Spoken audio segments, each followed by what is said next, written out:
Hola, gracias. Gracias, ¿qué tal, chicos? Gracias por la respuesta. A ver, ya, sí. Ahí también en el chat me dicen que sí. Buenos días con todos, bienvenidos a la clase. Son las 9:35. Vamos a empezar hoy día lunes 20 de enero. Vamos a trabajar la semana número 13, ¿ya? La semana 13 que corresponde a Historia del Perú. ¿Listo? Entonces vamos a comenzar a compartir. Ya todo está ahí abierto, solo para poderlo compartir. Ya está. Ahí está. Creo que se está viendo normal. Cualquier cosa me avisan, ¿ya? Cualquier cosa acerca de, pues, el audio o las imágenes o alguna pregunta, ¿no? No sé. Ya, cualquier cosa me van comentando. Entonces vamos empezando porque sonará repetitivo, ¿ya? Pero esta clase es, muy, muy larga, ¿ya? La clase es muy larga. Entonces tenemos hoy día, desde el primer militarismo, pasando por el primer civilismo, hasta la guerra con Chile, ¿ya? La famosísima guerra con Chile. Vamos a empezar por aquí con el primer militarismo. ¿Qué cosa es esto, verdad? Bueno, recordemos que las guerras de independencia culminaron con el triunfo patriota, ¿no? Nosotros logramos triunfar en las batallas de Junín, Ayacucho también, y gracias a eso nuestra independencia se consolidó. Después se firmó la capitulación de Ayacucho, en donde, si bien es cierto, pues digamos que en la práctica ya somos un país independiente, ¿no? Se asegura también la independencia de los demás territorios de Sudamérica, pero en teoría, o sea, formalmente, todavía falta algo. ¿Qué es lo que falta? Falta que España lo pueda plasmar con una firma, en un documento donde oficialmente pues se rompa, ¿no? Esa relación. Y eso no se va a dar ahora, ¿ya? Eso todavía lo vamos a esperar mucho tiempo después para que se pueda formalizar. Pero sí somos un país independiente, ¿no? Desde ya las campañas realizadas por Bolívar, por allá por 1824. Y bueno, ¿qué es lo que vino después? Es un poco lo que estábamos viendo la clase pasada, ¿no? Que Bolívar, con sus poderes de dictador, quiso pues formar un proyecto continental, por eso es que el señor convocó al Congreso de Panamá, que le fue muy mal, ¿no? Debido al rechazo que tuvo por parte de la clase criolla, ¿no? Aquí de Perú, de Chile, de muchas partes, ¿no? Que se negaron a su proyecto continental que él quería formar. Más tarde, con intenciones de formar la famosa Federación de los Andes, uniendo a la Gran Colombia con Perú, Bolívar pues va a hacer algo que hasta el día de hoy nos duele. ¿Qué es lo que hizo Bolívar? Dividió nuestro territorio, impulsando la independencia de Bolivia, ¿no? Que en su momento fue en honor a su nombre porque lo llamaron la República de Bolívar y todas las acciones estuvieron en manos de su lugarteniente, este personaje, este militar, José Antonio de Sucre. ¿Ah? Entonces, ahí es ahí donde históricamente Bolivia, ¿no? Lo que era el Alto Perú, se nos es arrebatado, ¿no? Se nos quita. ¿Todo para qué? Para que Perú, pues, para debilitarnos, ¿no? La intención de Bolívar era debilitarnos como territorio, por eso independizó Bolivia. Y la Federación de los Andes también fue un proyecto truncado, no llegó a realizarse, no ocurrió eso. Y una vez más, eso fue por la oposición de la clase criolla. Y ya pues en la última parte, en la última, por problemas que se desataron en la Gran Colombia, Bolívar tuvo que retirarse del Perú y con la intención de regresar, pero eso nunca ocurrió, porque Bolívar nunca más regresó. Quien quedó en el poder fue este militar que en ese momento ya no era peruano, este señor había nacido en La Paz, en Bolivia, entonces ya para ese momento ya no es peruano. Estamos hablando de Andrés de Santa Cruz, a quien los criollos nacidos en Perú, ¿no? Que se arrogaban obviamente esta idea de patria, de estar aquí, lo expulsan, lo sacan, ¿no? A Santa Cruz. Y desde ese momento, ya 1827, ¿no? Todo esto que ha pasado, ya estamos frente a lo que históricamente sería el primer militarismo, que tiene dos momentos, ¿ya? El primer militarismo vamos a dividirlo en dos momentos. El primer momento, que es de caos, un caos terrible, horrible, horrible, es el caudillismo militar. Y la segunda parte tiene que ver con la era del guano, ¿ya? Entonces, del 27 al 45, caudillismo. Del 45 al 72, el guano, ¿no? La famosa prosperidad falaz, como diría Jorge Basadre. Entonces, ¿qué pasa en el caudillismo? Como su nombre indica, en el caudillismo encontramos caudillos. ¿Quién es un caudillo, profesora? El caudillo es aquel militar que tiene pretensiones de tomar el poder, por la fuerza o no por la fuerza, pero quiere llegar al poder. Y estos señores que de esta etapa todos lo hacen por la fuerza. Para eso cuentan con ejércitos, ¿ya? Tienen ejércitos a su lado que los apoyan militarmente y más que eso tienen gente que está con ellos, como diríamos nosotros, ayayeros, ¿no? Gente que está ahí con ellos, que los apoya. ¿Y con qué intención, profesora? Con la intención de que una vez que estos señores lleguen al poder, pues haga la repartija, ¿no? Ya, me ayudaste, toma esto, tú acá, tú por allá. Y es una dinámica que hasta el día de hoy se repite en la política peruana. Entonces, estos jefes, estos caudillos, como te decía, lo hacen de manera violenta y por eso es que se suman o nos van a sumar a nosotros en una serie de guerras, ¿no? Guerras, enfrentamientos, golpes de Estado. Y esos jóvenes es dañino para nosotros, es pésimo, pues pésimo, ¿por qué? Porque nosotros en ese momento éramos un país ya, ¿no? Pero que recién había nacido, que recién estaba pues dando sus primeros pasos, ¿no? Para forjarse, ¿no? Como Estado, como nación. Y gracias a estas cosas, ¿no? Provocadas por estos personajes, nosotros vamos a ya nacer ya debilitados, ya con problemas, ya con crisis económica que no la pudimos superar nunca. Y ya desde ahí nacemos mal, pues, ya mal, ¿no? O sea, no hubo, pues, las condiciones, ¿no?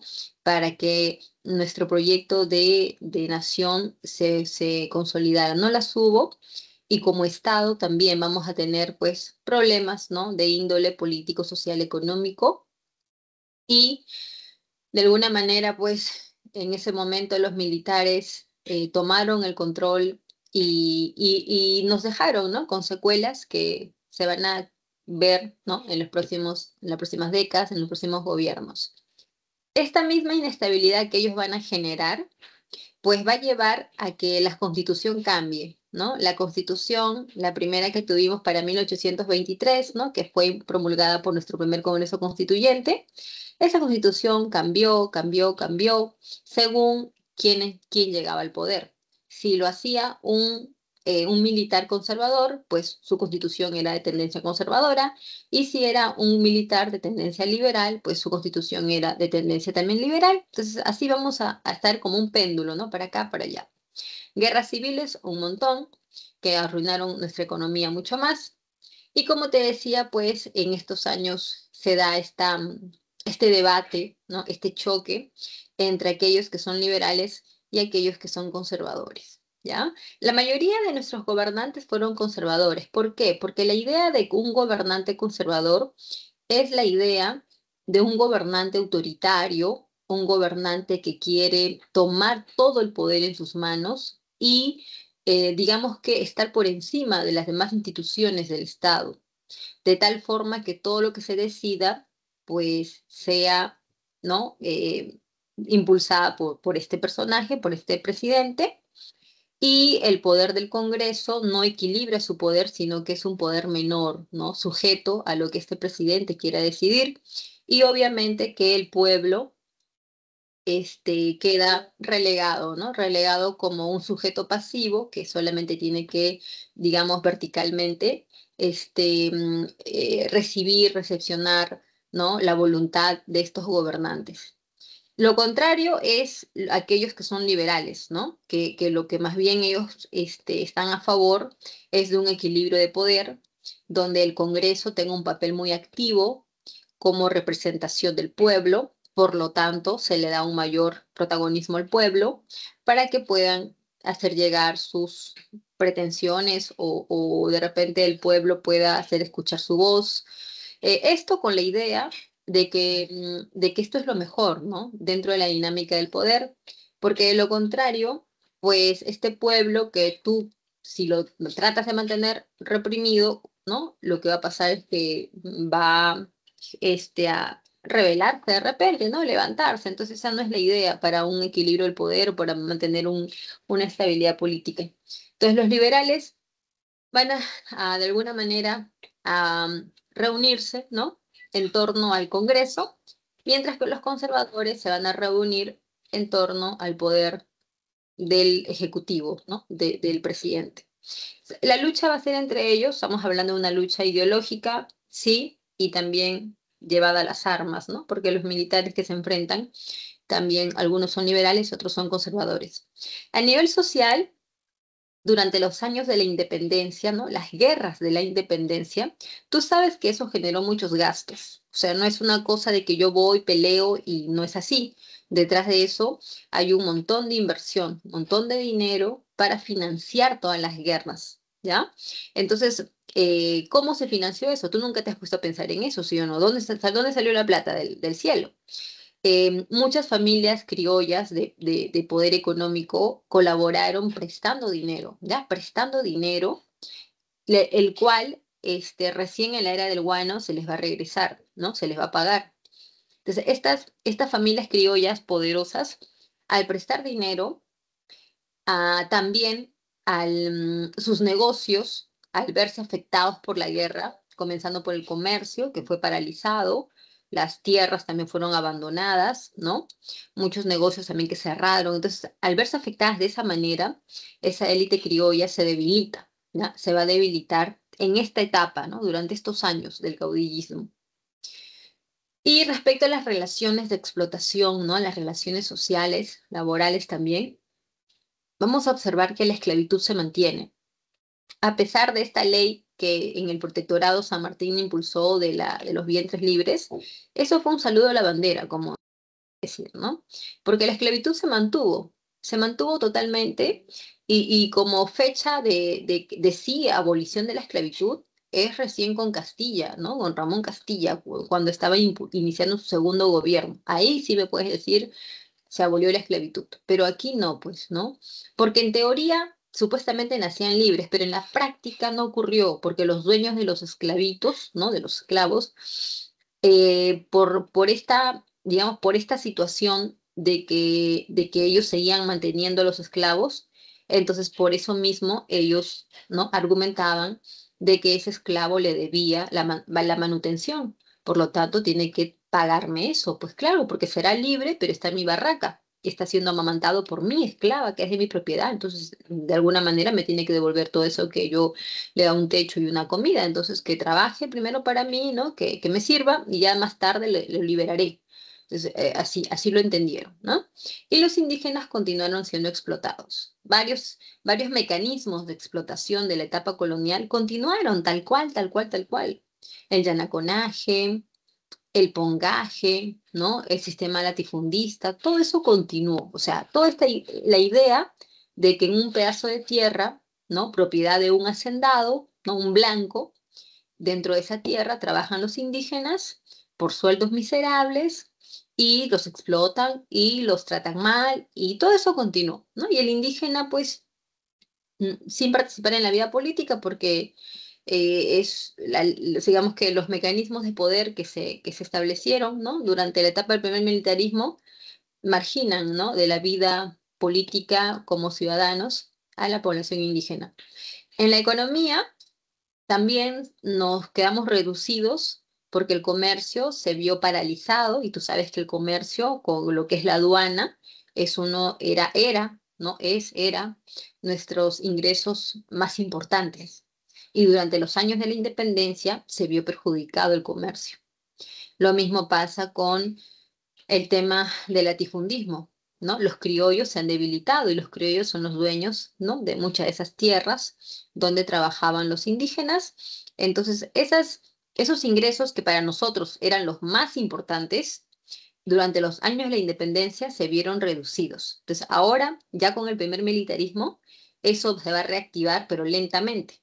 ¿Ya? Lentamente, y como te repito, no olvides que esos eran nuestras principales fuentes de ingresos en este momento, ya que más adelante aparezcan otro tipo de formas de digamos, generar ingresos para el Perú, como el guano, por ejemplo, más adelante, ¿no? El caucho, más adelante lo que es el salitre, ya eso viene después, pero en ese momento es la aduana con el tributo.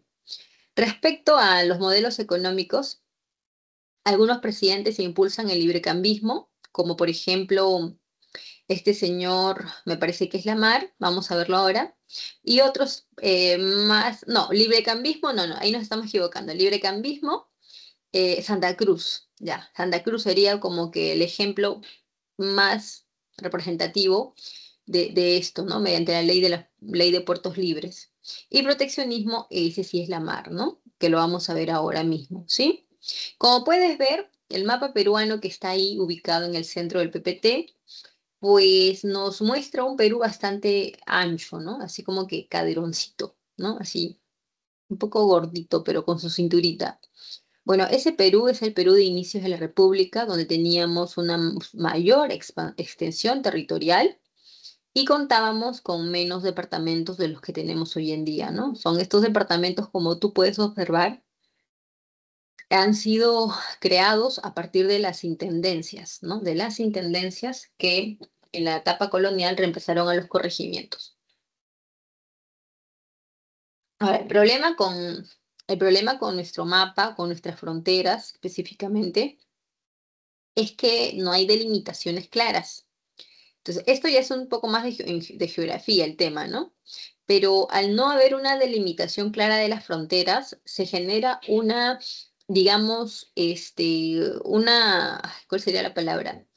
Mm, como que da lugar o se presta para reclamos, ya sea de nosotros o del país, ¿no? Fronterizo.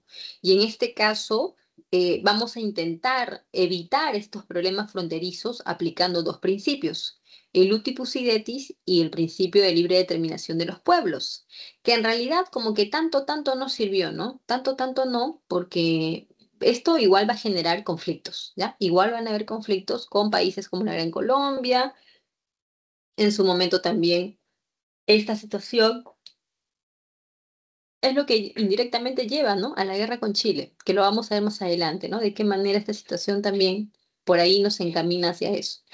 Ya, ahora sí, ya vimos las características, ahora sí vamos con tus caudillos, ¿ya? Los que tú conoces. Estos son los primeros presidentes del Perú, los primeros gobiernos de la República. La mar. A la mar tú lo sacas, ¿ya? De la Junta Gubernativa, aquella que el Congreso peruano había creado para derrotar a los militares realistas, ¿no? En lo que fue, pues, la primera campaña de puertos intermedios. Entonces, la mar era uno de los tres personajes de la Junta. Pero en ese momento, pues, la mar fue derrotado y todo con Roche, ¿no? Con Roche en el motín de Balconcillo, pues, la Junta Gubernativa fue eliminada. Para 1827, Lamar es elegido como presidente. Ya estamos hablando de un gobierno ya constitucional con elección. Ahora, para que tú un poquito entendamos la dinámica, las elecciones en aquellos tiempos no es como la de ahora, ¿ya? Para nada. Cosas diferentes, profesora. Entre las cosas diferentes, como que, a ver, me acuerdo, o nos vamos a acordar así, no tan específicos, mujeres no votan, este, mm, digamos que no existe el sufragio directo, no existe el voto secreto, así como lo es ahora. El voto ni siquiera tenía la característica o la cualidad de ser obligatorio, ya, así un montón de cosas que están cambiando, así como ahora que es obligatorio, que si no pagas una multa, que todos van a votar mujeres y hombres, que todos entonces, hacen alfabeto, o sea, así no era, no tenía esas características. Y no votaban todos, ni siquiera todos los varones. ¿Quiénes son los que votan? Los que votaban eran aquellos ciudadanos, o sea, ¿no? que podían demostrar una cantidad de riqueza, o sea, los hombres de propiedades, ¿no? De negocios, y estas personas, pues que podían llegar a tener ese privilegio, elegían a una junta de notables, ¿ya? Una junta de notables. Esta junta de notables se supone que era gente de mucho poder económico, aristócratas, de mucha influencia política, Y esta junta de notables proponían a los candidatos, ¿ya? Proponían a los candidatos. Vamos a poner que el candidato José de la Mar estaba en esa lista de los candidatos propuestos por la junta de notables. Quienes terminaban finalmente decidiendo quién era el nuevo presidente era el Congreso. El Congreso era quien tenía esa última palabra, ¿no? De decisión, ¿ya? Pero más o menos así funcionaba esta dinámica. Por eso es que siempre vas a escuchar durante estos primeros gobiernos de la República que el Congreso eligió, que el Congreso destituyó, que el Congreso, porque el Congreso tenía ese poder. En el caso de Lamar, estamos ante un presidente liberal al que los conservadores solían llamar débil, ¿no? Porque los conservadores a los presidentes liberales les daban el título de presidentes débiles, ¿no?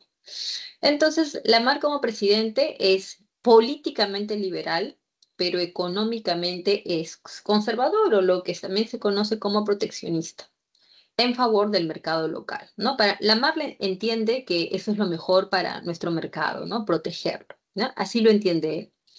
Como es un gobierno liberal, entonces su constitución también es liberal, 1828, ¿ya? Lo que también se le suele conocer como parlamentarista, porque en este tipo de constituciones que son liberales se le suele otorgar mayor poder al Congreso. Ahora, hay problemas con Bolivia y con la Gran Colombia. Tú te preguntarás, profesora, ¿pero por qué? No me ha pasado ni 5 años de independencia, estamos con problemitas. Problemas por lo siguiente, mira, son cosas que sí se entienden, ¿ya? En la Gran Colombia tienes a Bolívar y en Bolivia tienes a Sucre. Sucre y Bolívar son patas, tú ya sabes que son recontra, ¿no? Causitas, así amigos. Entonces, ambos personajes puestos en estas ubicaciones, uno al norte, el otro en el sur, generan un riesgo para nosotros, o sea, no nosotros, ¿no? Sino nuestra clase gobernante. ¿Por qué? Porque tú sabes lo ambicioso que era Bolívar, tú sabes que él ya ha intentado, ¿no? Ha intentado formar la Federación de los Andes, quitándole la independencia al Perú para sumarla a la Gran Colombia, formar un bloque, ¿no? De territorios integrados unidos, y dentro de este bloque formado, Bolívar tenía la intención de ser el dictador, ¿no? De aquello, o sea, tomar el poder de manera total. Entonces, para nuestra clase criolla, Bolívar era una amenaza. Y Sucre lo mismo, ¿no? Porque Sucre es el amigo de Bolívar. Entonces, tenerlos ahí era una amenaza total, porque en cualquier momento podían invadir al Perú. Tú dime que no. Obviamente que sí, ¿no? Podían invadir el Perú. Es por eso que la mar ocupa Bolivia y logramos triunfar, ¿ya? Triunfamos en el sentido de que derrotamos, a Sucre lo derrotamos. Y con ello logramos retirarlo, ¿no? Expulsarlo de Bolivia junto a sus tropas. En cambio, con la Gran Colombia no pasó eso. Con la Gran Colombia nos derrotaron, nos derrotaron. Y fue una derrota humillante, ¿ya? Porque ahí hay todo un roche de que los gran colombinos querían, ¿no? Hacernos aceptar nuestra derrota ahí con frases, ¿no? Así humillantes y unas cosas hay que pasar. Pero el punto de esta derrota frente a la Gran Colombia es que fue mal visto, ¿no? Como que la debilidad del gobierno de la Mar ha generado esta derrota. O sea, así se entiende. Y los conservadores le van a hacer propaganda, ¿no? En contra a la mar. Van a estar ahí, empujando ahí, criticándolo. La firma del convenio de Girón con la Gran Colombia, pues fue el pretexto que utilizó Gamarra para derrocar a la mar, ¿no? El convenio de Girón es como un trato, un acuerdo así temporal de cese al conflicto, ¿no? Firmado entre la mar y la Gran Colombia. Y esto, pues, Agustín Gamarra lo tomó como la derrota, ¿no? Entonces, Gamarra derroca a la mar y toma el poder, y el Congreso peruano lo acepta, ¿ya? El Congreso peruano lo acepta, y tenemos a Gamarra en el poder por 4 años, ¿ya? Un dato más, ¿no? Eso también es un dato más, que los gobiernos en esta etapa eran de 4 años, ¿ya? 4 años, porque así lo establecía la Constitución. El gobierno de Gamarra firma el Tratado de la Rea-Gual. El Tratado de la Rea-Gual es un tratado de paz, límites y amistad. O sea, por un lado es un tratado de límites, ¿no? Un tratado para esclarecer el tema de las fronteras. ¿Por qué, profesora, el tema de las fronteras? ¿Por qué? Porque una cosa, chicos, además de la rivalidad política que había entre la clase criolla peruana y Santa Cruz, también había otro tema que se sumaba. Era que la Gran Colombia nos reclamaba territorios, ¿no? La Gran Colombia nos reclamaba territorios que quedaron confusos desde que los reyes Borbones de España hicieron pues modificaciones, ¿no? En el mapa del virreinato peruano. Entonces, repito, los problemas con Bolívar no solamente eran por su presencia y por sus ambiciones, sino también por reclamos fronterizos. Entonces, cuando ya Gamarra toma el poder, al firmar el Tratado de la Reagual, es un tratado no solamente de paz, sino también del tema fronterizo, ¿no? Por eso se le dice Tratado de Amistad, Paz y Límites. Ahora bien, Bolívar muere, no recuerdo bien el año exacto, pero es en estos años del gobierno de Gamarra que Bolívar muere. Y ante esto, la Gran Colombia se disuelve, pues, la Gran Colombia se desintegra, ya se desintegra con la muerte de Bolívar, y es ahí donde se divide en Venezuela, en Colombia y en Ecuador, ¿ya? Entonces, como Ecuador es ahora el país con el cual vamos a compartir límites, bueno, con Colombia también compartimos, pero con Ecuador tenemos más límites y sobre todo el tema de el tema de esta parte fronteriza, ¿no? Que antes nos reclamaba Bolívar. Entonces, para también tener la paz con Ecuador, porque ya no existe la Gran Colombia, ahora existe Ecuador, ahora vamos a firmar Pando Novoa, el acuerdo o el tratado Pando Novoa con Ecuador. O sea, el tratado Pando Novoa con Ecuador es como decir la Reagual con Colombia, ¿ya? Significan como que lo mismo, ¿ya? Para que te hagas una idea y quede claro esta parte. Bien, Gamarra también tuvo mucha oposición, su gobierno fue así inestable, ¿no? Porque desde el Congreso va a tener muchos enemigos, ¿ya? Como por ejemplo Francisco González Vigil, y también tuvo intentos de golpe de Estado. Recuerda que estamos en una etapa de muchos conflictos, ¿ya? De muchos conflictos, no solamente a nivel militar, a nivel político, rivalidades, ¿no? Eso es característico de estos años. Quien va a llegar al poder por decisión del Congreso es Luis José de Orbegoso. Estamos hablando de un presidente que también es liberal, ¿ya? Liberal. Tuvo muchos enemigos. Los conservadores se le fueron encima a Orbegoso, ¿ya? Se le fueron encima. Uno de los principales enemigos que va a tener Orbegoso es este señor Pedro Bermúdez, ¿ya? Con Pedro Bermúdez, Orbegoso va a protagonizar un evento conocido como el Abrazo de Maquinguayo, ¿ya? Es un abrazo de Maquinguayo, es como una estrategia política que utilizó, ¿no? Bermúdez, que era enemigo de Orbegoso, ¿ah? Era enemigo político de Orbegoso, pero fue una estrategia para hacer tiempo, dado que la situación en ese momento, como te repito, era así, ¿no? De muchas jugadas políticas, de muchos, ¿no? Reveses y una cosa que es un poco compleja de entender, pero la situación inestable a nivel político es lo que generaba, ¿no? Que esas rivalidades políticas pudiesen caer en estrategias, ¿no? Bueno, finalmente Orbegoso va a ser, no como destituido del cargo, pero sí hay un militar bastante joven llamado Felipe Santiago Salaverry, que se autoproclama presidente, ¿ya? Se autoproclama presidente en 1835 y Salaverry estaba unido a Gamarra, ¿ya? Se habían hecho patas y se juntaron porque los dos eran conservadores, ¿ya? Los dos eran conservadores. Cuando se da la unión de Salaverry con Gamarra, Orbegoso recibe el apoyo de Santa Cruz. ¿Quién es profesor de Santa Cruz? Andrés de Santa Cruz fue el militar boliviano al que Bolívar dejó encargado el poder cuando se fue del Perú. Luego los peruanos lo votaron porque le dijeron, tú ya no eres peruano, tú naciste en Bolivia y ahora Bolivia es un estado aparte, entonces vete de acá porque tú eres un extranjero. En Bolivia, Santa Cruz hizo una carrera política, o sea, ¿no? En esos años estuvo metido también ahí en muchos conflictos. Y Santa Cruz tenía un proyecto, el proyecto de la integración entre Perú y Bolivia, o sea, que se vuelvan a unir, ¿no? Porque tú sabes que estuvieron unidos. Entonces, la idea de Santa Cruz es que se vuelvan a unir. Con esa intención, Santa Cruz ingresa al Perú y hace esta alianza con Orbegoso. lo que se conoce como el Tratado de Auxilios. Tratado de Auxilios es, ¿no?, un entendimiento, un acuerdo entre Orbegoso y Santa Cruz, en el cual deciden lo siguiente. Santa Cruz le dice a Orbegoso, tú no te preocupes, no te preocupes, tú solamente quiero que me ayudes a formar la federación, ¿no? Bueno, la Confederación Perú-Boliviana, y yo me voy a encargar de derrotar a tus dos enemigos. A Gamarra lo derroto así en un 2x3 y a Salaverry más papayita porque es chibolo. Entonces Santa Cruz los derrota a ambos, ¿ya? A Gamarra lo derrota en Yanacocha y Gamarra se fugó hacia el norte, hacia Ecuador, se fue.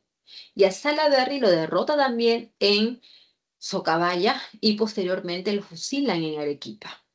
Muere el presidente más joven del Perú. Tenía 28 años más o menos, ¿ya?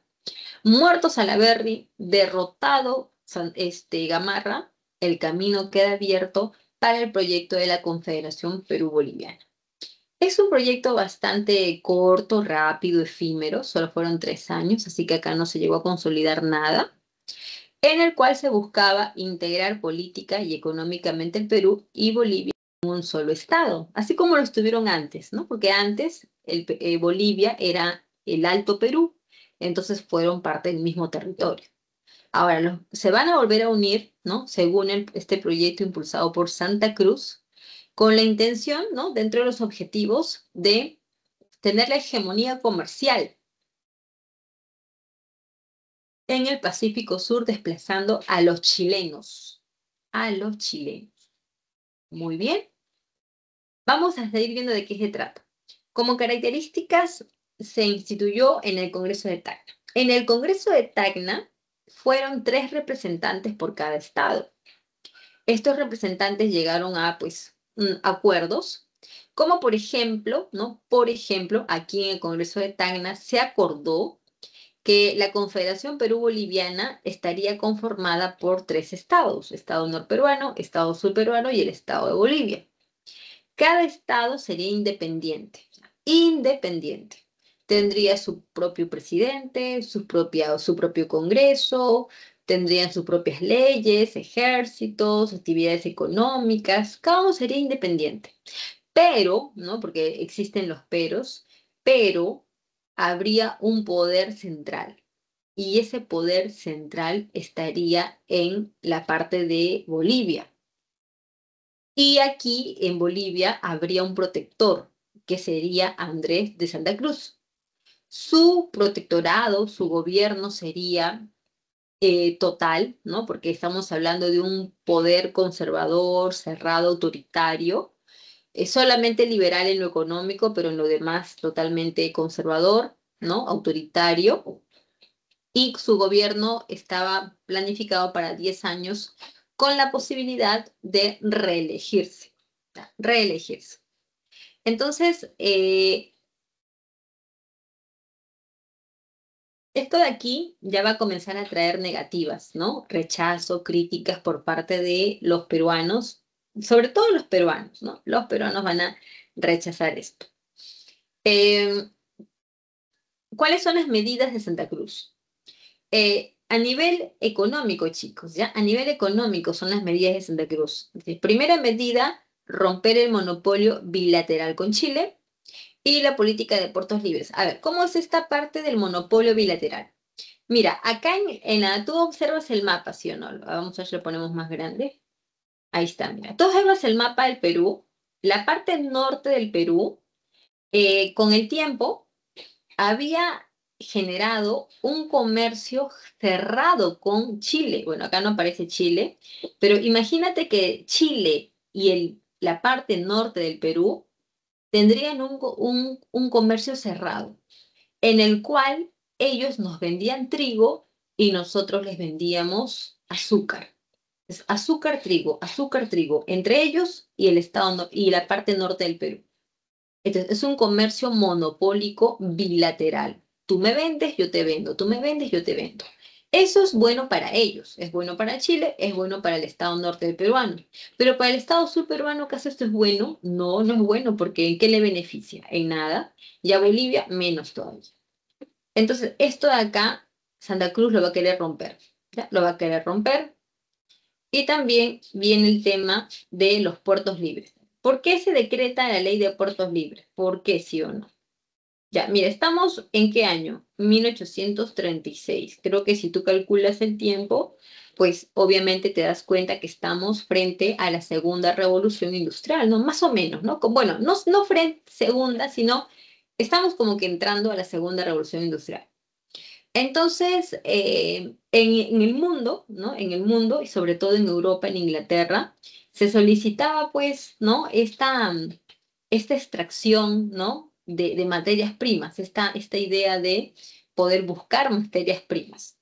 Y el algodón, la lana, los minerales, obvio que son materias primas, ¿sí o no? Claro que sí, profesora, ¿no? El algodón, la lana en la industria textil y los minerales sirve para otras industrias, ¿no? Entonces, obvio que sí. Entonces, nosotros aquí, en la parte sur del Perú, ¿no? Lo que sería el estado sur peruano, podías encontrar no solamente minerales, ¿no? Sino también lana, una gran producción de lana, muchísima producción de lana. Lo mismo que en la parte de Bolivia, porque tú sabes que Bolivia es como una meseta, ¿no? Bolivia es altura, o sea, hay mucha ganadería, por ende hay mucha lana. Entonces, nuestra lana y nuestros minerales los vamos a vender a Inglaterra. Pero acá hay un problema, pues. ¿Sabes cuál es el problema? Que nuestros minerales y nuestra lana no salían por puertos peruanos como Callao, como, no sé, el puerto de Chimbote, puerto de Paita o cualquiera que te imagines. No salían por ahí. Los minerales y la lana del Perú y de Bolivia salían por los puertos de Chile, ¿no? O de Argentina, o sea, una de dos, principalmente de Chile, el puerto de Valparaíso. Tú dirás, profesora, ¿y por qué salen por ahí? Porque para los ingleses, ¿no? Para los europeos, la ruta es más rápida con ellos. O sea, mira, vamos a poner aquí el mapa. A ver. Ay, la cosita aquí.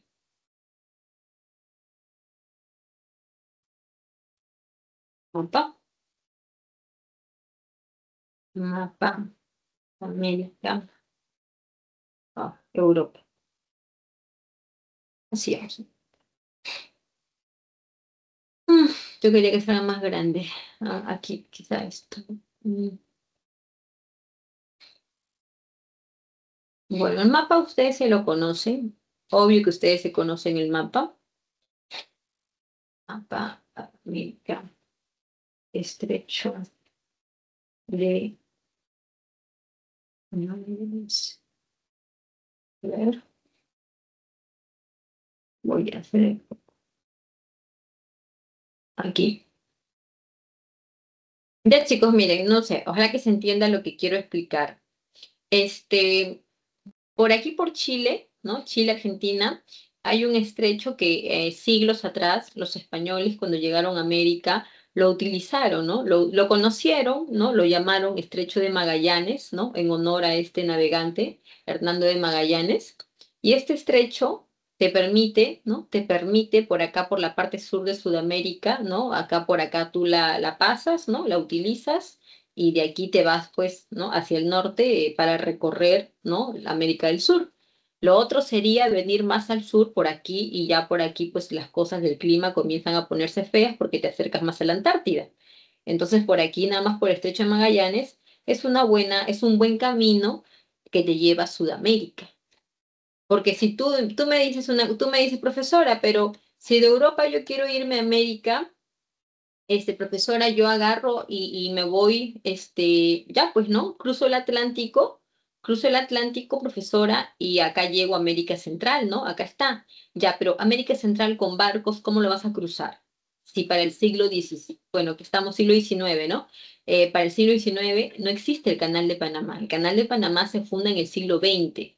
Pues si no hay Canal de Panamá, ¿qué vas a hacer? Vas a hacer como los españoles en el siglo XVI, XVII, que llegaban con sus barcos hasta Portobelo, desembarcaban la mercadería, la volvían a embarcar y recién podían irse hasta el Callao. ¿Vas a hacer eso?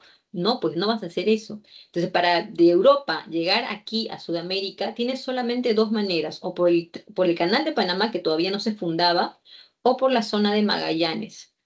Son las dos, no sé, si tú conoces otra, dímela, ¿no? Bueno, profesora, me llevo hasta Brasilia. De Brasil, vete por tierra, cruza todo Brasil, todo, 5 meses y, y saldrías a los puertos de Perú. Entonces, cuando los ingleses llegaban por el Estrecho de Magallanes, era mucho más rápido y más fácil quedarse en el puerto de Buenos Aires nada más o quedarse en el puerto de Chile y por ahí sacaban los minerales y por ahí compraban la lana y minerales que salían de la parte de Bolivia y de Perú. Entonces, ¿qué está pasando acá en conclusión? Lo que está pasando es que los chilenos, principalmente los chilenos, se están beneficiando y se están enriqueciendo por nuestros productos, ¿no? De exportación. Eso es lo que está pasando. Entonces, Santa Cruz tiene un objetivo muy claro. Santa Cruz quiere desplazarnos, quiere sacarlos del circuito comercial. ¿Cómo lo vamos a hacer? Haciendo que los puertos del Perú y de Bolivia, ¿no? Estos puertos, el de Paita, Callao, Cobija y Arica, que estos puertos sean puertos libres. ¿Qué significa eso, profesora? Significa que a partir de ahora, si tú comercializas directamente con estos 4 puertos, no vas a pagar ningún tipo de arancel, no vas a pagar nada. Ya va a ser totalmente libre, totalmente abierto. Así que ven, nomás ven, porque en Chile ahí te cobran un montón de impuestos. No, acá no te vamos a cobrar nada, ningún arancel. Entonces estás atrayendo a tu amigo europeo, ¿no? Para que directamente transen contigo. Entonces, ¿qué estás obteniendo con esto?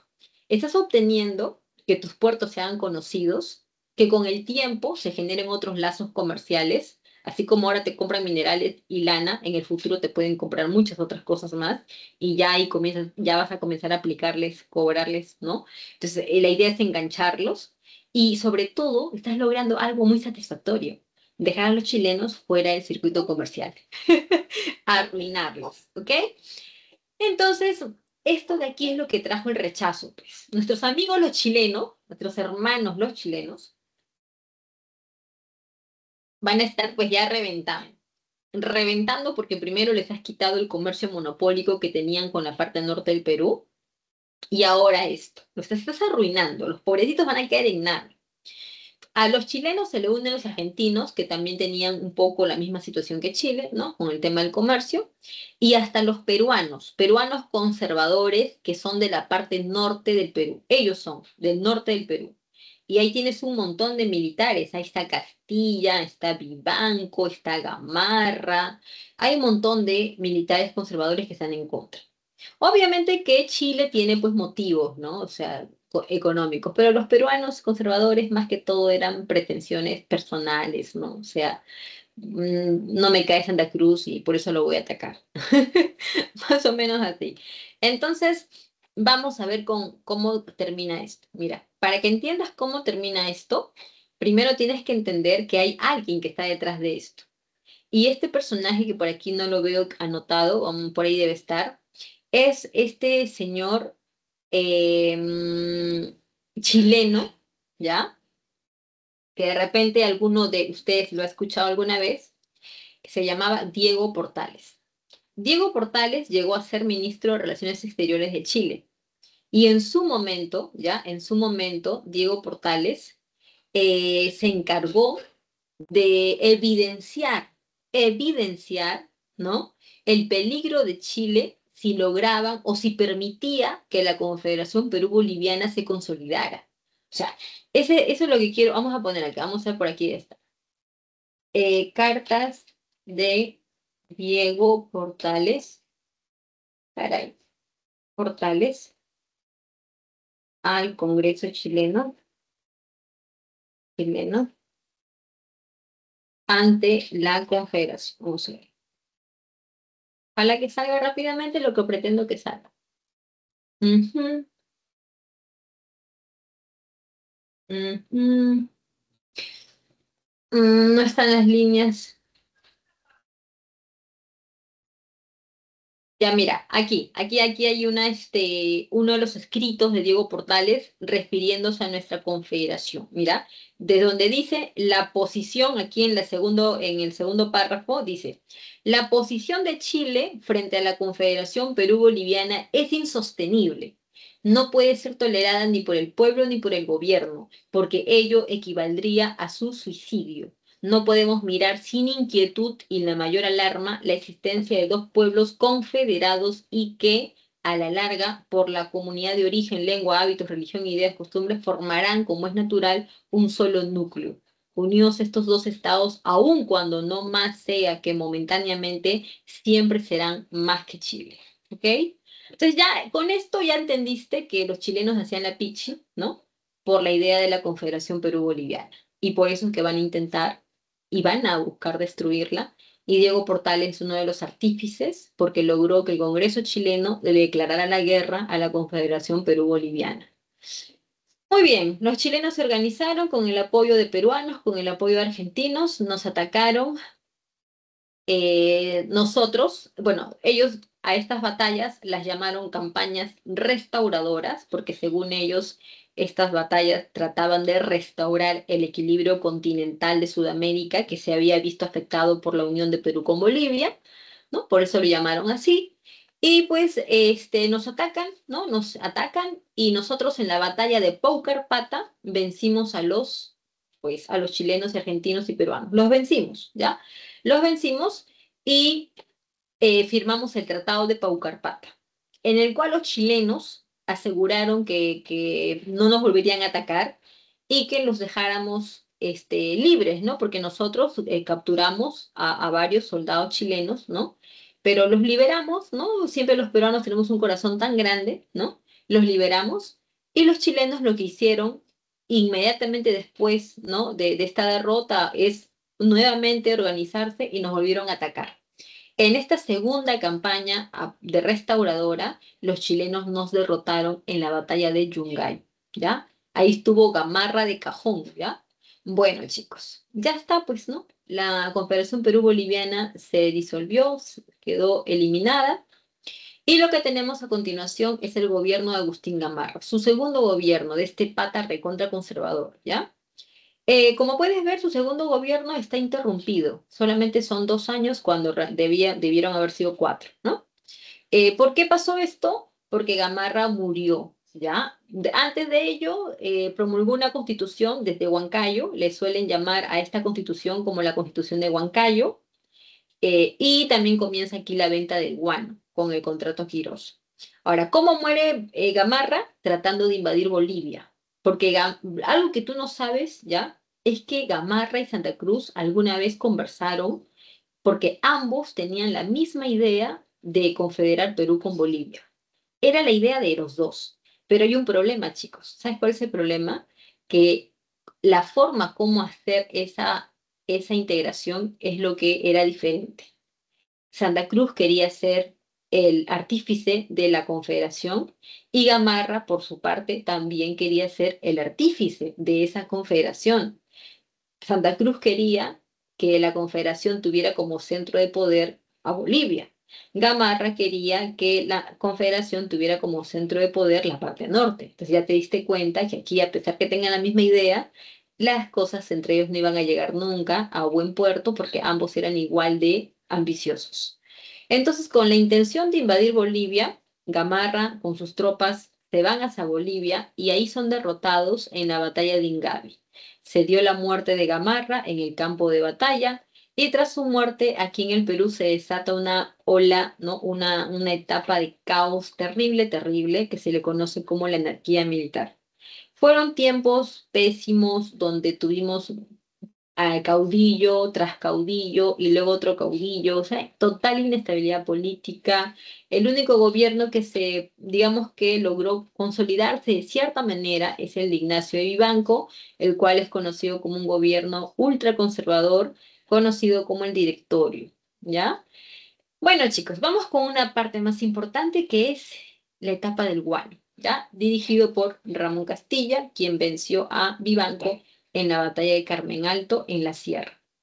Vamos entonces con lo que Basadre diría que fue la prosperidad falaz. ¿Por qué lo llaman así? Porque fue una etapa, mira, fue una etapa bastante larga, estamos hablando de más de 20 años, en los cuales el Perú tuvo muchísimas ganancias, mucho dinero, dinero como cancha, como dirían los acuñas.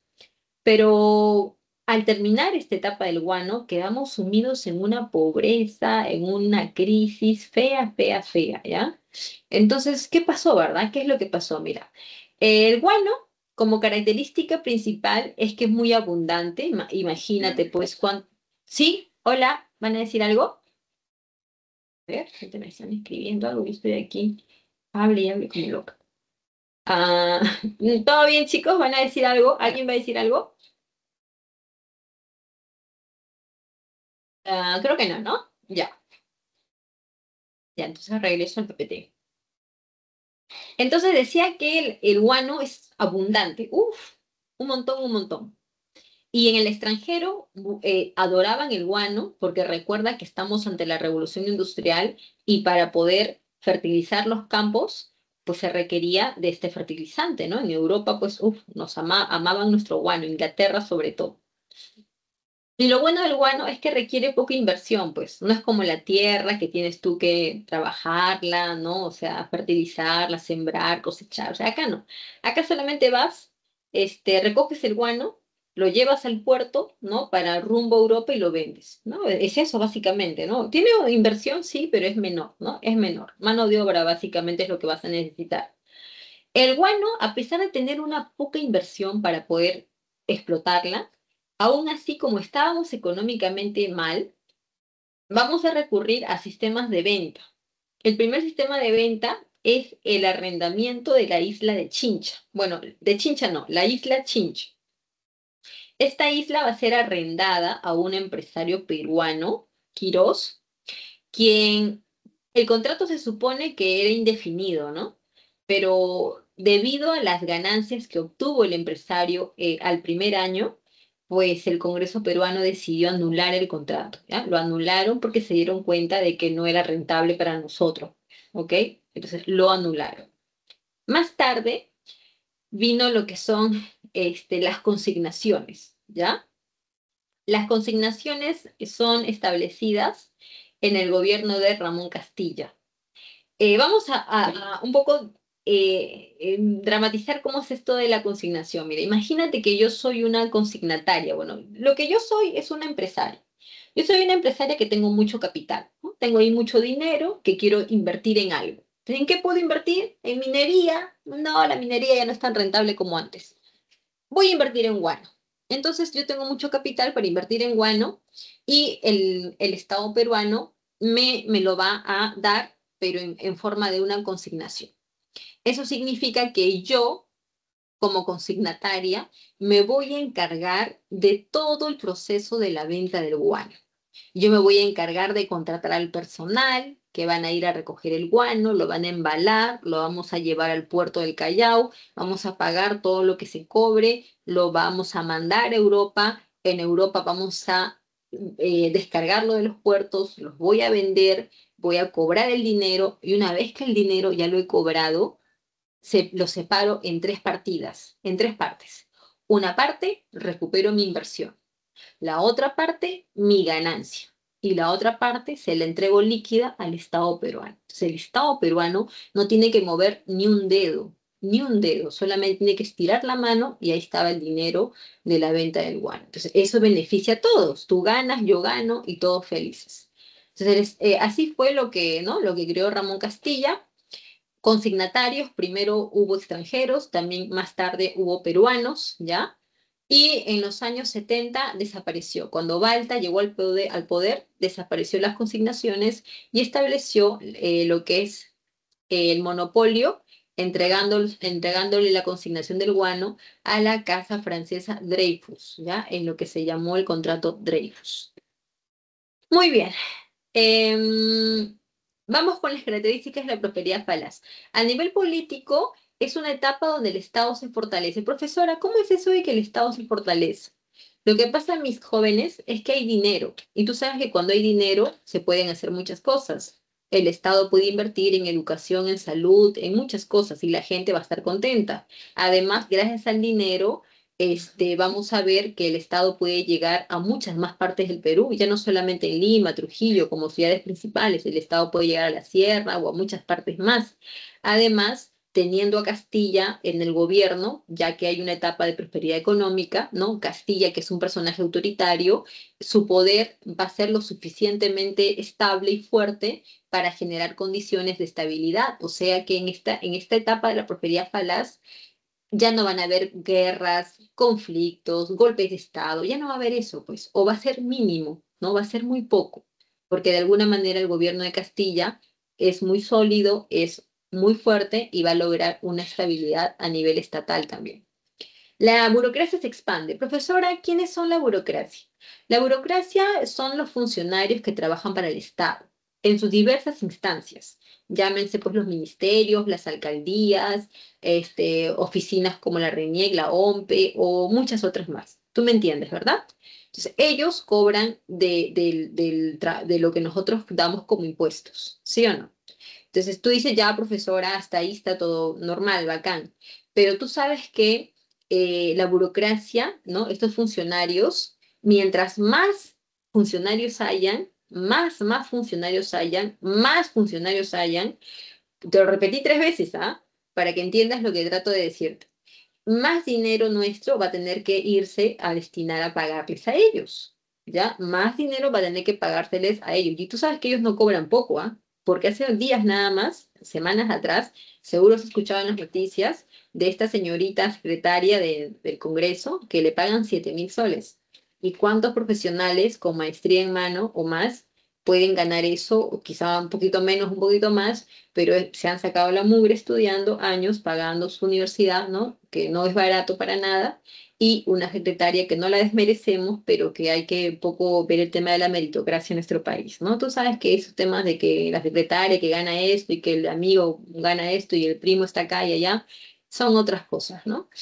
Entonces, esa burocracia, mientras más grande sea, más dinero se gasta, más corrupción se genera. Y no lo digo yo, ¿ah? Lee un poco y vas a ver que mientras más burocracia, más corrupción y más lentitud en los procesos que pues nosotros seguimos ante cualquier trámite o diligencia o cualquier de otra índole. Entonces, la burocracia en la prosperidad falaz se expandió, no te imaginas cuánto. Y muchos gobiernos peruanos también se han caracterizado por eso, ¿no? El gobierno de Alan García también fue de un crecimiento terrible de la burocracia. Todos los apristas, ¡fash!, se pegaron a todas las instancias del poder desastrosamente, ¿ya? Horriblemente, porque tengo casos reales que he visto.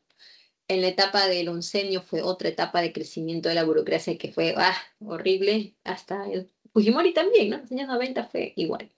Bueno, entonces, políticamente son esas características, económicamente mucho dinero a consecuencia del guano, ¿no? De la venta del guano.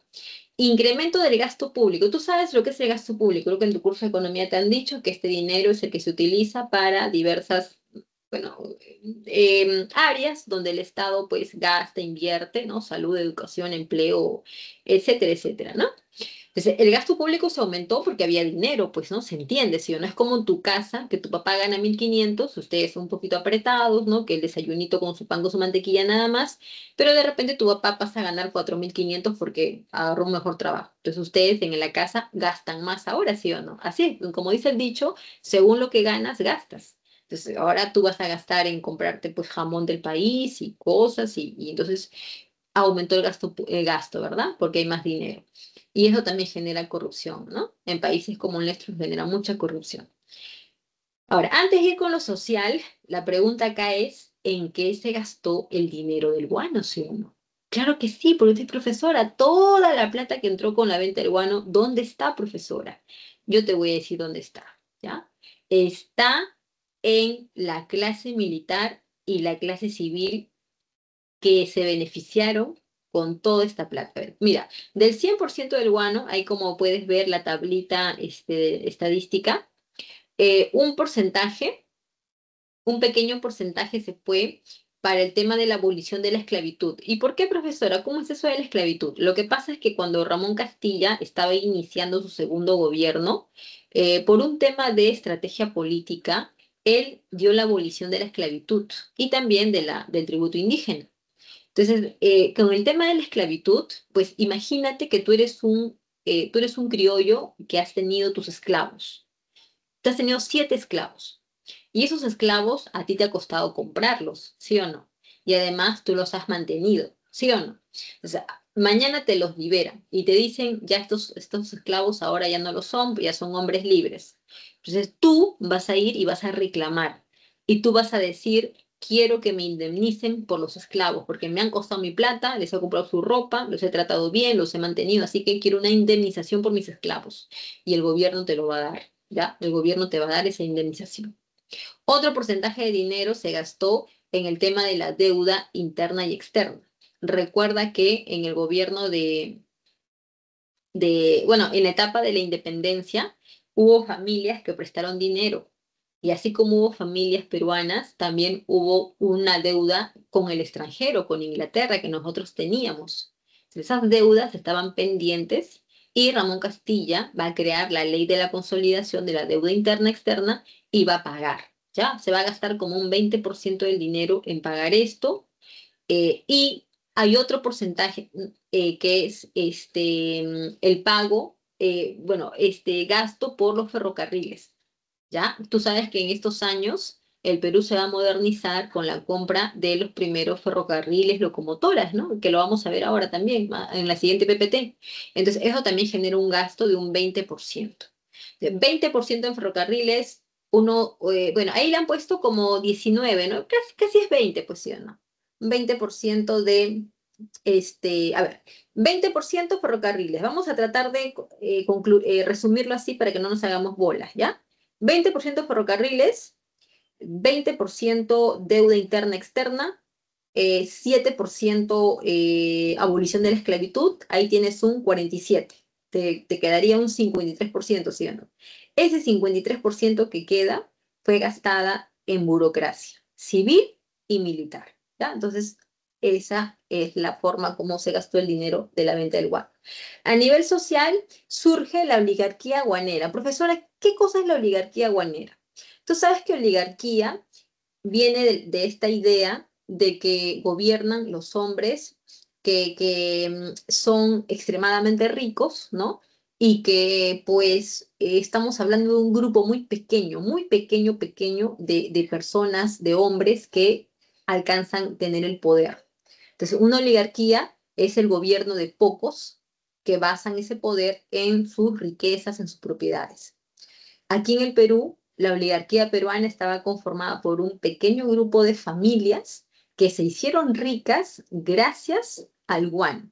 Y cuando digo que se hicieron ricas, no me estoy refiriendo exactamente que ellos hayan vendido guano. No, no, no, no, no, porque los que vendían guano eran casas extranjeras. Fue por más de 10 años, fueron extranjeros, como esta casa Gibbs, que vendía el guano. Cuando digo que se enriquecieron con el guano, me estoy refiriendo a los civiles y a los militares que burocráticamente recibieron dinero del guano. No sé si me dejo entender, ¿ya? Eso es lo que trato de decirte. No que ellos hayan vendido guano, ¿no? No vendieron guano. Ellos se enriquecieron por temas de corrupción del gobierno y a sus manos llegó el dinero del guano. Ahora, ¿cómo llegó, profesora, el guano a las manos, el dinero del guano a las manos de estos señores? Muy fácil, pues mira, cuando Ramón Castilla toma el poder, crea el primer presupuesto. ¿Ya? El presupuesto nacional fue una excelente idea porque gracias a eso se va a poder saber en qué se gasta, en qué se invierte y cuántos ingresos hay, y entonces planificas la economía. Y esto era la idea, creo que hasta de San Martín, o sea, mucho tiempo antes se había pensado en hacer un presupuesto, pero como estábamos en etapa del caudillismo, no se logró dar, pero con Ramón Castilla ya se tiene el primer presupuesto. Entonces, como hay dinero y se estaba planificando, Ramón Castilla crea la ley de consolidación de la deuda externa e interna. Ahora, vamos con el tema de la deuda interna. Vamos a suponer que yo soy una persona, soy una familia que ha prestado dinero, ya, bastante dinero, y no me han pagado, pero ahora como yo sé que el Estado tiene plata, entonces voy a querer que me paguen. Y comienza, ¿no? Ramón Castilla comienza a pagar a las personas a las que se les debía. Entonces yo voy a ir con contrato en mano, ¿no? Con un documento donde dice la fecha, el monto que he prestado o sea, y la firma, ¿no? Mía y bueno, ¿no? Es un documento legal y que acredita que yo he prestado dinero. Y en base a ese documento me dan, ¿no? Me pagan lo que corresponde. Así fue al principio, ¿ah? Al principio fue así. Pero ya después, ¿ya? Esto se volvió una cosa de locos, ¿ya? ¿Por qué? Porque con este señor de aquí, ¿ya? Con este señor Echenique, José Rufino Echenique, las cosas cayeron en una corrupción que no te imaginas. A eso se le llamó, pues, ¿no? el escándalo de la deuda interna. ¿Por qué? ¿Por qué fue tan terrible y por qué se generó un escándalo de la corrupción? Porque vamos a suponer que yo no tengo un documento, no tengo nada porque de repente yo nunca presté dinero, o sea, yo no presté nada, ¿ok? Entonces, como yo soy blanquito y tengo apellido y tengo influencia, voy a ir simplemente, ¿no? Y voy a decir que me han prestado dinero. ¿Sabes qué? Yo he prestado dinero, así que paguen. Entonces me van a dar por mis influencias, ¿no? Me van a dar. Y esto es una corrupción, pues es una forma de corrupción y solamente es algo que funciona para estos sectores criollos ricos. Porque tú te imaginas a un quispe yendo a decir, he prestado dinero, páguenme, lo botan a patadas, ¿sí o no? No le dan nada. Entonces, esto era corrupción y eso fue descarado y fue en el gobierno de Echenique.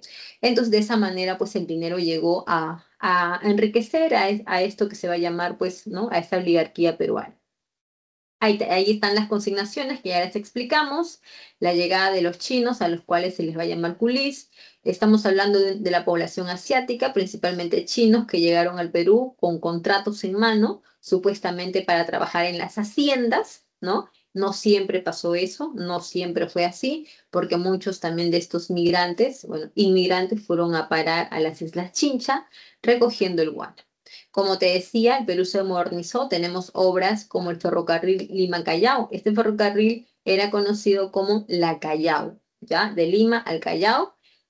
No transportaba personas, no era urbano, o sea, obvio que no, sino era para un tema de minerales, ¿no? Es minerales, ¿ya? Transporte de minerales. Ahí está. ¿Qué más tenemos? La compra de este barco de guerra, el RIMAC. Eso es un poco con la idea de que el Perú tenga una defensa militar, ¿no? Se militarice, un barco a vapor de guerra, el RIMAC. Hay un reglamento de instrucción pública, chicos, y hablar de ese reglamento ya es muy yuca, como dicen, o sea, todo lo que se va a establecer ahí, un poco complejo de leer cada punto. Por ejemplo, tú sabes que la educación, hoy en día, la educación está en manos del ministerio, ¿sí o no? Claro, eso lo sabemos todos los peruanos. La educación peruana lo dirige el Ministerio de Educación. Pero ¿qué pensarías o qué te parecería que la educación esté manejada por los municipios de cada ciudad? El reglamento que hizo Castilla generó eso. Se estableció que la educación estuviese en manos de los municipios, con el argumento de que son los municipios los que conocen la realidad de su distrito. Tiene cierto sentido, ¿no? El municipio de La Molina sabe cuántos estudiantes hay, sabe qué características tiene. El municipio de San Juan del Washington saben cómo son los alumnos, qué zonas son las así, así. Entonces, con eso. ¿Ya? Entre otras cosas, pero como te digo, son muchas cosas las que ese reglamento trajo. Y el voto de los analfabetos, que fue un debate que generó pues reacciones contrarias, reacciones a favor y en contra, y que no queda ahí, ¿no? Ese tema todavía tiene para más, ¿ok? Ahora, con Echenique estamos ante el gobierno de un militar. Recuerda que todos ellos son militares, a todos los que hemos estado mencionando, todos son militares, por si acaso. Echenique era pata de Castilla. Inclusive Castilla lo ayudó para que él pudiese ganar y con la intención de que acabar el gobierno de Echenique, Castilla volvería al poder otra vez. Ese fue el trato. En el gobierno de Echenique tenemos un tratado con Brasil, Tratado Herrera da Ponte de Ribeiro, que es básicamente un tratado de navegación, ¿no? Dentro de lo que es el río Amazonas. También llegan migrantes hacia la zona de la selva. Estamos hablando de población principalmente austriaca, alemana, ya hacia la zona de Posuso, Jaén, Chanchamayo, Oxapampa, Pichanaki, toda esa zona, ¿no? De la selva central. Escándalo de la consolidación de la deuda es lo que te estaba comentando hace rato, ¿sí o no? De que la gente que había prestado dinero se le comenzó a pagar y al final hubo mucha gente que aprovechándose de sus influencias y de la corrupción del régimen sacaron beneficios porque recibieron dinero y se enriquecieron con eso. Pues ahora, un dato que los textos dicen es que pues Ramón Castilla supuestamente por este motivo es que derrocó a su amigo Echenique, ¿no? Y lo criticó y dijo, uy, qué corrupto, ¿no? Qué mal. Pero dicen que en realidad Ramón Castilla estaba totalmente enterado y hasta a favor de esto, ¿no? Ramón Castilla estaba a favor de esta situación. ¿En qué medida, ¿sí o no? ¿En razón de qué? En razón de que, o sea, el Estado peruano no puede, para el pensamiento de ellos, ¿no? Que el Estado no podía hacerse cargo de la economía y de todos los aspectos, ¿no? O sea, para impulsar el desarrollo nacional, o sea, porque tú sabes que de alguna manera la empresa privada, ¿no? Las inversiones privadas también juegan un papel importante en la economía de un país. Entonces, el Estado no lo puede hacer todo. Entonces, queremos que las familias, ¿no? Los empresarios, la clase criolla también participe, ¿no? Impulsando la economía. Pero ¿cómo lo hacemos? Si esa clase criolla está pobre, ha quedado pobre desde los años de la independencia, no se han recuperado totalmente. Hay que darles dinero. Hay que darles dinero para que estas familias puedan tener capitales y puedan comenzar a invertir en negocios. Y de esa manera se genera empleo y ayuda en la economía. Con esa intención es que Castilla habría sido parte, ¿no? Habría estado informado, o sea, sabía muy bien de lo que estaba pasando. Pero aún así, ¿no? Ante el público, Ramón Castilla fue el primero en ir en contra de su amigo Echenique. Castilla se sublevó contando con el apoyo de un grupo de liberales. Por eso que a esta sublevación de Castilla se le suele conocer como la Revolución Liberal de 1854. Ahora, esto obviamente que a ti te está pareciendo un poco raro, porque tú me vas a decir, profesora, pero no se supone que Castilla era conservador. ¿Cómo puede ser que esté junto a este grupo de liberales? Para que veas cómo es la política, ¿no? Y para que entiendas, pues, que Castilla iba a hacer lo que sea con tal de llegar al poder. Si tenía que unirse a los liberales, normal, se unía a ellos, ¿ya? Pero esto fue momentáneo, ¿ah? Fue totalmente momentáneo porque no pasó ni 5 años y al toque rompió con ellos. Los liberales fueron los que le aconsejaron a Castilla que por estrategia política diera esta idea, bueno, esta idea de eliminar el tributo y la esclavitud, ¿ya? Y eso fue lo que hizo Castilla. Desde Huancayo eliminó, abolió la esclavitud y desde Ayacucho abolió el tributo indígena. En su segundo gobierno, Ramón Castilla primero promulgó una constitución, 1856, la cual era liberal, era muy liberal. A Ramón Castilla no le convenía, porque al ser conservador y tener una constitución liberal, era como que la constitución le recortaba poderes a Castilla. ¿Me dejo entender? Entonces Castilla lo que hizo fue romper con los liberales, eliminar la constitución y la cambió por otra más moderada en el año 1860, considerada como la constitución más longeva que ha tenido el Perú porque va a tener una duración de 60 años. La guerra con Ecuador termina con el Tratado de Mapasingue. Esto se debió a que Ecuador le había pagado o le había hecho una promesa de pago a Inglaterra con territorio peruano. O sea, ¿no? Ecuador se pasó de chistoso porque quiso pagar a Inglaterra con parte de nuestro territorio fronterizo. Perú le hace la guerra, Ecuador se disculpa, retrocede, pues no, retrocede en esta decisión y bueno, ahí queda la situación, ¿no? Ya no hubo más eventos bélicos, sino que fue en el Tratado de Mapasingue, de alguna manera hay un entendimiento con Ecuador para, digamos, retroceder, ¿no? En ese intento que Ecuador había hecho de pagar con territorio peruano. El Perú se sigue modernizando con la llegada del alumbrado a gas, el agua potable para las principales ciudades, se construye el mercado central, se elabora el primer mapa del Perú a cargo de Mariano Paz Soldán, se mejora la educación, se compran más barcos ¿no? de guerra, hay otro ferrocarril de Lima a Chorrillos. Entonces son una serie de cosas en el gobierno de Castilla que modernizaron nuestro país, nuestra ciudad sobre todo.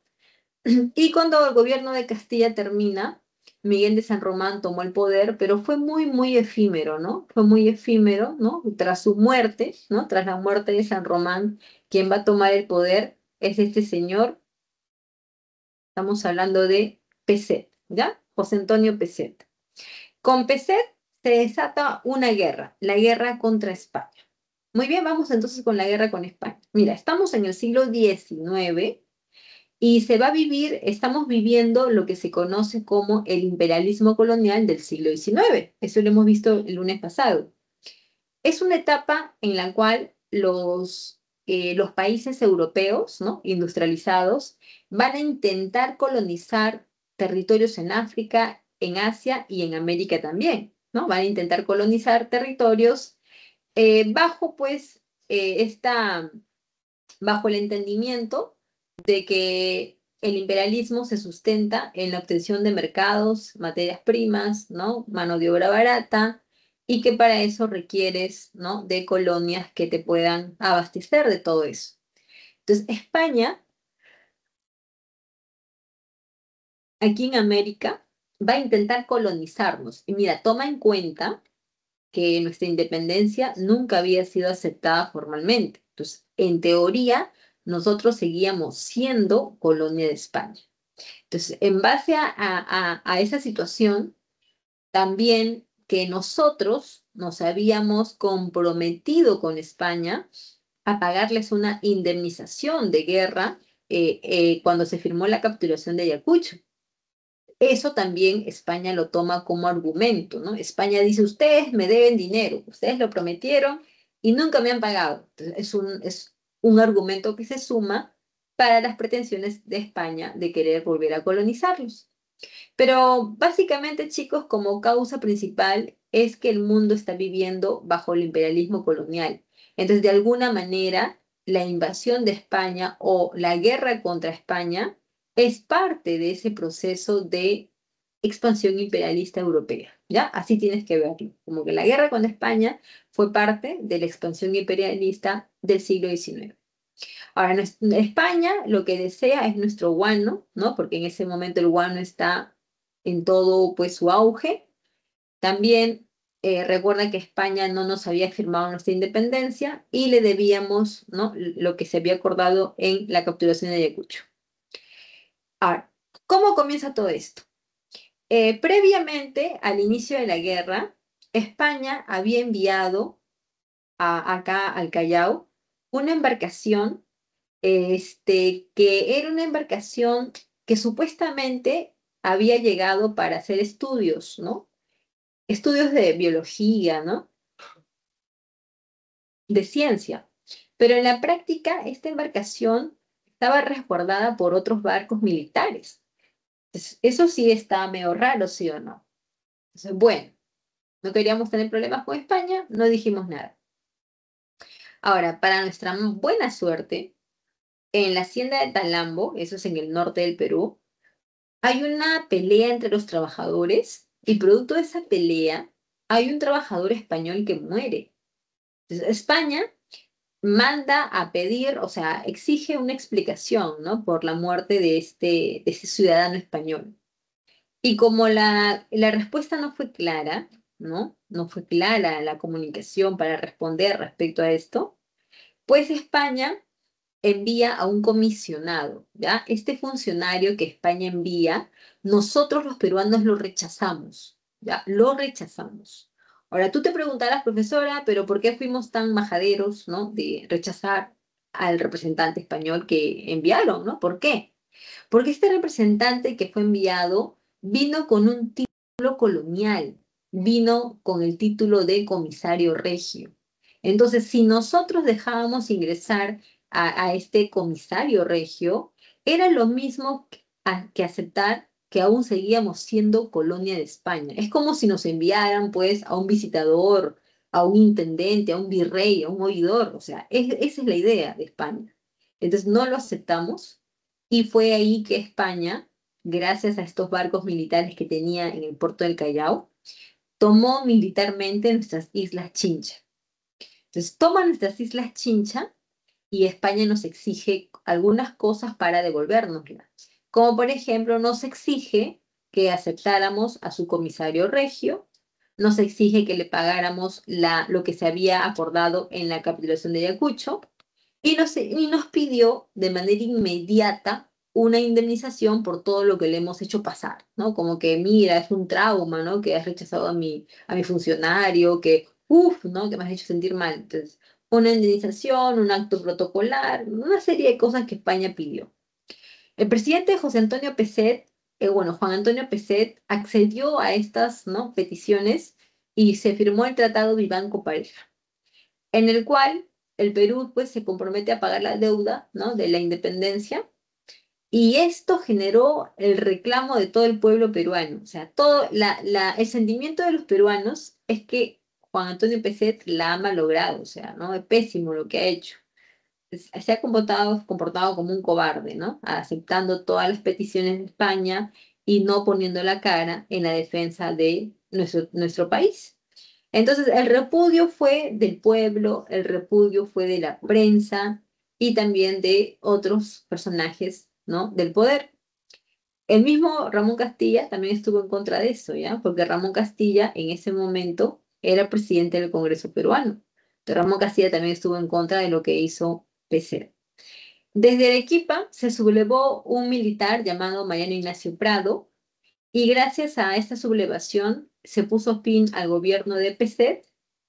El tratado de Ibanco Pareja fue anulado, bueno, o sea, Prado lo anuló. Prado convocó a la cuádruple alianza, ¿no? Perú, Chile, Bolivia y Ecuador se unieron en esta famosa cuádruple alianza y lo último que hizo Prado fue declararle la guerra a España. La guerra con España es una guerra que la vamos a dividir en el combate de Aptao, en el cual no hay un claro vencedor. Luego está el bombardeo del Valparaíso, que fue algo que dejó bastante mal a los chilenos porque su principal puerto fue bombardeado todo un día entero. ¿Ya? Y eso fue porque los chilenos son malcriados, pues. Los chilenos se habían robado un barco español, a Covadonga se lo habían robado, y España les pedía que se la devuelvan. Pero como los chilenos no lo hicieron, España los bombardeó. Finalmente, en el combate del 2 de mayo, en el puerto del Callao, pues el triunfo fue peruano, aunque los españoles no lo hayan aceptado así. El triunfo fue de Perú. Y es ahí donde España ya pues acepta su derrota. Bueno, no tanto como la derrota, pero acepta, ¿no? Ya darnos nuestra independencia de manera formal. Y ahí terminó todo eso, ¿ya? Terminó todo eso, entonces ya con esto ya somos un país oficialmente independiente. Listo, se acabó. Ahora, en el tema económico quedamos muy mal porque gastos, ¿no? Deudas con Chile, ¿no? Mira, Chile, con lo bacán que pudieron haberse comportado, los chilenos nos exigieron que les pagáramos una indemnización porque nos habían ayudado. Y bueno, ya de cierta manera, pues, ¿qué vamos a hacer, sí o no? Porque fue Chile quien nos ayudó, ¿ya? Ecuador y Bolivia no nos ayudaron en nada. Básicamente es pues hacernos porras, ¿no? Ahí con las pancartas y unas hurras y unas vivas, porque no nos ayudaron en nada. ¿Y cómo? Pues dime, ¿cómo? Si que ni barco tenía. La guerra con España fue una guerra naval. Si no tienes barco, ¿cómo vas a apoyar? Entonces Chile nos ayudó, gastó mucho dinero, obviamente, y nos cobró por eso. Prado en el poder, al toque de la popularidad que tenía, cayó en una impopularidad muy grande. Eso básicamente por el tema económico. Hubo sublevaciones, ¿ya? Hubo sublevaciones contra Prado, porque por ahí se menciona que Prado había comenzado a aplicar nuevos impuestos. Impuestos que chocaron directamente con los intereses de la población, ¿no? Ahí se dieron las sublevaciones y finalmente Prado renunció al cargo. Quien queda en el poder es José Balta, su gobierno es conocido como el gobierno de los ferrocarriles, y una de las primeras cosas que Balta hizo fue firmar el contrato Dreyfus. Tú te preguntarás, profesora, ¿por qué hizo eso? Mira, los consignatarios extranjeros por bastante tiempo fueron beneficiados con el yuan, ¿ya? Con vender el yuan. Más tarde, por allá por los años 60, empresarios peruanos lucharon para poder tener la consignación del guano y lo consiguieron. Desde el año 61, 62, los peruanos habían tomado la consignación del guano. Al principio las cosas estuvieron normales, pero con el paso del tiempo, estos consignatarios incumplían en los pagos que tenían que hacer. Tú te preguntarás, profesora, ¿pero por qué incumplían en los pagos? Porque se atrasaban en darnos lo que se había acordado. ¿Y sabes por qué se atrasaban?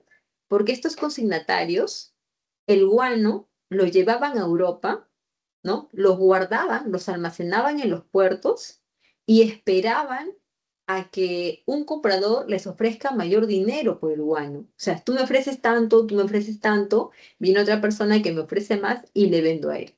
Pero hasta que eso pase, pueden pasar varios días, ¿no? Varios días hasta que venga un comprador que me ofrezca una mayor cantidad de dinero. Y a eso se le llama especulación, ¿no? Los consignatarios peruanos especulaban con el guano. Por eso es que ellos se atrasaban. Y no solamente se atrasaban, ¿no? Porque también hay acusaciones de otras cosas que habrían hecho. Entonces ya con todo eso es que el presidente Balta decidió anular las consignaciones y firmar este contrato con la Casa Dreyfus. Mediante este contrato se va a establecer lo siguiente. Por una parte, la Casa Dreyfus nos va a pagar nuestra deuda que teníamos nosotros, la deuda externa, ¿ya? Ahora tú dirás, profesora, qué deuda externa? Si usted ha dicho que, pues, que nosotros habíamos pagado la deuda con Castilla, ¿sí o no? ¿Qué deuda externa? Ya, mira, la deuda externa, chicos, tiene que ver con la compra que hizo Balta de una cantidad de ferrocarriles muy grandes, ¿no? Porque justamente por eso a su gobierno se le conoce como el gobierno de los ferrocarriles, porque este señor cuando toma el poder, él va a intentar consolidar un proyecto ferroviario. Dentro de ese proyecto ferroviario, pues tú entiendes que se requiere una gran inversión, ¿sí o no? Entonces, para poder financiar este plan ferroviario, Balta se endeudó, ¿ya? Se endeudó como no te imaginas. Creo que sacó 3 préstamos Balta, ¿ya? 3 préstamos que fueron bastante grandes. Y Balta lo que hizo fue, de alguna manera, pues, poner como garantía el guano.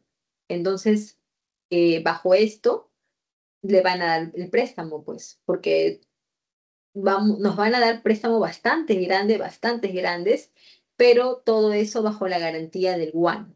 Entonces, cuando se firma la Casa Dreyfus, la idea es que la Casa Dreyfus nos pague la deuda externa y a cambio le entregamos todo el guano a ellos, ¿ya? La Casa Dreyfus puede vender nuestro guano como quiera.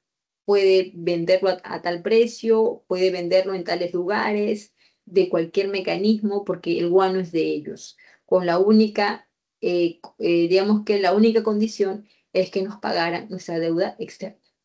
Ahora, el tema de los ferrocarriles pudo haber generado ganancias como no te imaginas y haber servido de palanca para nuestro desarrollo y modernización, porque en muchas partes del mundo, en esos años, el tema de los ferrocarriles estaba totalmente en su apogeo. Eso en la clase pasada lo hemos visto, ¿sí o no? Con la revolución industrial.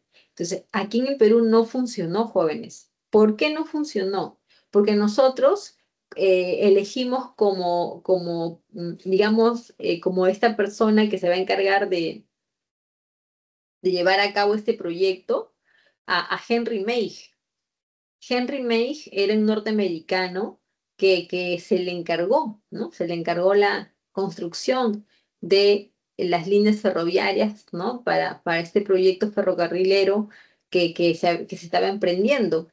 Pero Henry Mays nos estafó porque nunca logró concluir ninguno de los tramos y porque también pues nos infló todos los precios, ¿no? Entonces fue una estafa que lo que nos hizo y ya está, pues, ¿no? Ya está. Entonces el tema de los ferrocarriles solamente nos generó una gran deuda externa y mucha corrupción también en torno a todo esto. Dentro de las obras de Balta, como podemos ver, está el Parque de la Exposición.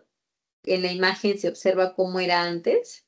También se encuentra el Hospital 2 de Mayo, eso es por el centro de Lima, y también el Puente Balta, ¿ya? Entre otras cosas. El gobierno de Balta va a terminar cuando es asesinado. Y tú te preguntarás, profesora, ¿por qué mataron al presidente Balta? Lo que pasa, jóvenes, es que los ex consignatarios del guano, aquellos que habían sido, pues, dejados de lado, ¿no? Cuando el presidente Balta firmó el contrato de Dreyfus.